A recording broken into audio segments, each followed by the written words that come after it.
to darkness. So you got 15 days from darkness to full, 15 days from full to darkness. He said, it's Israel. He said, with Abraham we were nothing. But in 15 generations, representing 15 days, we became full. And that was King Solomon's time, the greatest time of Israel's history, when the Holy Temple was built and the Shekinah glory came. But then, 15 generations later, representing the next 15 days on the calendar, the moon goes from full to total darkness. He said that's Solomon to the Babylonian captivity, which was 15 generations. That's how important that's how important anything that happens to the moon is to the Jewish people. Now, listen carefully. There is a prophecy that's found in Joel 2:21 and Acts 2:20, and here's what it says.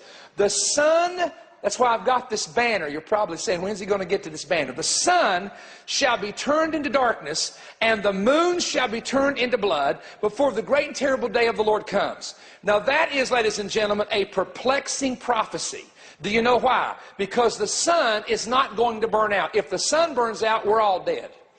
And if we're all dead, then the Bible can't be true, because we're going to rule on earth 1,000 years, and the seasons are going to continue, and there's going to be harvesting and planting. So it can't mean that the sun is going to completely burn out, and that's a sign that Jesus is coming. Or the moon turning into blood, what does that mean? You know, years ago when they landed on the moon, we had a little sister at my dad's church. She was a little Pentecostal lady, and she just vowed up and down that that didn't happen. Then when she found out that it really did happen, she said, "Preacher, I think I got a revelation on how that moon's going to turn to blood." And Dad said, "Well, sister, what do you think it is?" She said, "The Russians and the Americans are going to send spaceships up there and kill each other." Okay. I said, "Dad, when people used to come up to you and just say weird stuff, what would you say?" I said, "Well, I'd usually just tell them they probably had too many pinto beans before they went to bed last night." He said, "I'd say it in a nice way." All right.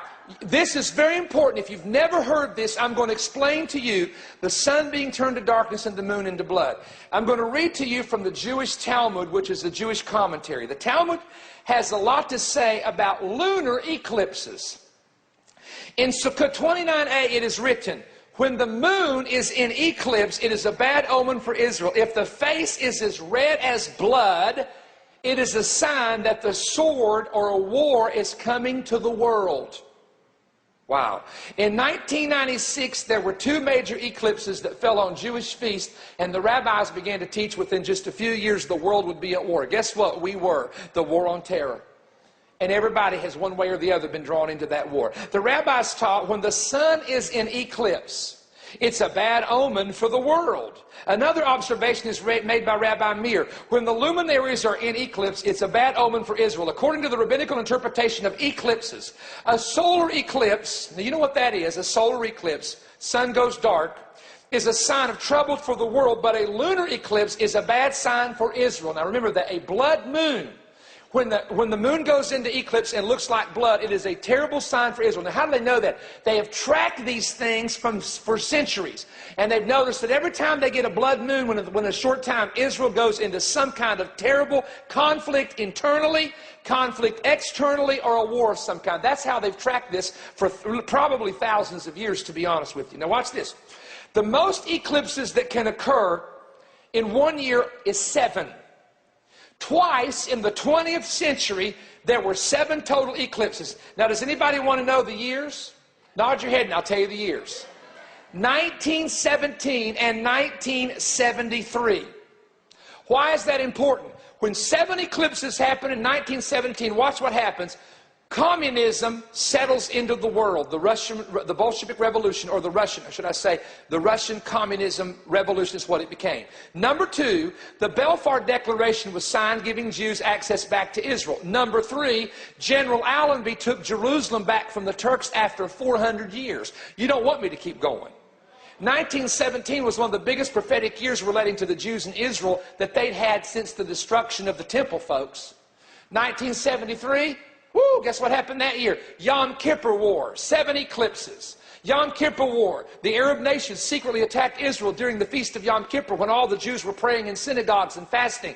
And only by a divine miracle of God were they stopped, and Israel could have suffered greatly. They lost more men during the Yom Kippur War than any other previous war. 1973, you can remember, we lived in Washington, D.C. 73, 74, you had the oil embargo. 73, 74, you had Richard Nixon resigning. You had 27 nations in famine in 1973. In other words, the cosmic activity of 7 eclipses showed prophetic indicators that things were happening globally and to Israel at the same time. 1917, 1973. Now, is everybody ready to go on a little journey right here? This is what I've been waiting to get to for 30 minutes. This. What is interesting about the dates of 2008 and 2009 to 2015 is this. September the 29th, 2008, the Jewish New Year begins a sabbatical cycle. They begin a new cycle in Israel September the 29th on our calendar, 2008, and it will run for 7 straight years. These sabbatical cycles, according to the book of Leviticus, are 7-year cycles. In other words, you count every 7th year, etc. So, from September 2008 to the fall of 2015 is a 7-year sabbatical cycles. And again, if you want to know about these cycles, they're mentioned in Leviticus chapter 25. Now, it is very important that you understand, according to Jewish writings and rabbis, that when you start seeing solar and lunar eclipses happen frequently, especially on important Jewish days, you're coming into the last days. You're coming into the signs of the birth pains of the Messiah. This is bizarre. August of 2008, August of 2009, August of 2010, 3 years in a row, same day on the calendar, which happens to be of the 1st, of the 2nd, and of the 1st. Why is it important to understand the Jewish month of Av? Ab or Av, either one. Because it is the most negative month on the Jewish calendar. There are 12 months. They all have got different Hebrew names on the Jewish calendar. Every 4 years they add Adar the 2nd, which adds a 13th month so the calendar doesn't get all messed up and the feast will always fall during the proper seasons. But Av is the most negative day. The 9th of Av is when the Babylonians destroyed the temple in Jerusalem. The 9th of Av is when the Romans destroyed the temple in Jerusalem. The 9th of Av is when all the Jews a few years ago had to leave the Gaza Strip, with Israelis pointing guns at them, making their own people leave. My, are you listening?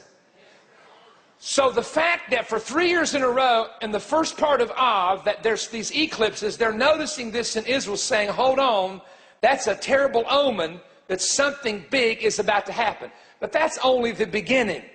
Now, there's a pastor named Mark Blitz, El Shaddai Ministries, Washington State. We always give credit. One thing Brother Stone will always do is give credit when he gets something somewhere, because that's one thing, that's the proper thing to do if you're writing, if you're speaking, etc. So this minister studied this and has totally blown people away by some of the information that he's come up with. Now, listen carefully. Since AD 1, that's about the birth of Jesus. So let's say it this way. Since the birth of Jesus, 7 times in history, since the birth of Jesus, have bloody moons fallen on Passover and Tabernacles. Now, there's 7 feasts of Israel. Passover is the first one. That's when Christ was crucified. Tabernacles is the 7th one, or the last one. Since Jesus was born, 7 times, blood moons have appeared and fallen on Passover and Tabernacles. Now, I'm going to give you a couple dates. Ready? Here they are. 1493 and 1494. I'm going to read these to you. April the 2nd, 1493 at Passover. Tabernacle, September 25th, 1493. Passover, March 22nd, 1492. Tabernacle, September 15th, 1494.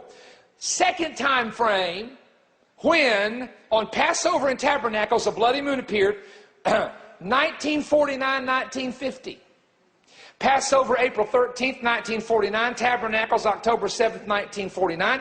Passover, April 2nd, 1950. Notice it's back-to-back years. Tabernacles, September 26, 1950. Third time it happened, 1967. First day of Passover, April 24th, 1967. First day of Tabernacles, October 18th, 1967. First day of Passover, April 13th, 1968. First day of Tabernacles, October 6th, 1968. Now, what's important is in 1492, right before this happened, the Jews were expelled from Spain. The Inquisition was going on, persecution against the Jews, and Columbus found a new land that would become the Jewish haven for the Jewish people. Talk to me, somebody. Called America. Now, why is the